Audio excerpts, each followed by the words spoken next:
Welcome to Chopper World, guys! Nilabas na yung spoiler para sa pinaka-latest ng One Piece manga. Napakalaking reveal para kay Loki.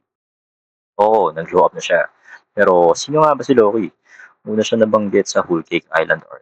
Kasi siya yung na-love at first sight sa anak ni Big Mom. Well, kayo na lang humusga.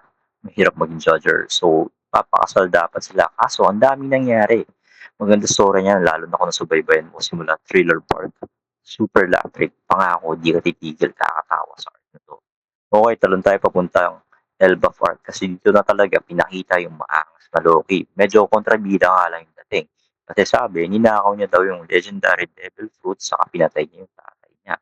Pero sa last chapter ng manga, pinakita na sabi ng tatay niya, pakawalan siya. Kasi nga, dito na ipapakita na magta-transform ng pagiging demonyo yung tatay niya. Kaya ipapakita na wala siyang choice o na-frame up lang siya para pigilan yung tatay niya.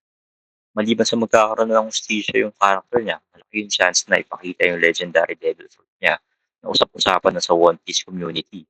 Grabe yung backstory niya, guys. Isipin nyo, bagong panganak tapos sinapon ng nanay sa bangin. At saka alam naman natin lahat na bawat miyembro ng Straw Hat, trahedya talaga yung backstory. So, malaki yung chance na maging miyembro siya.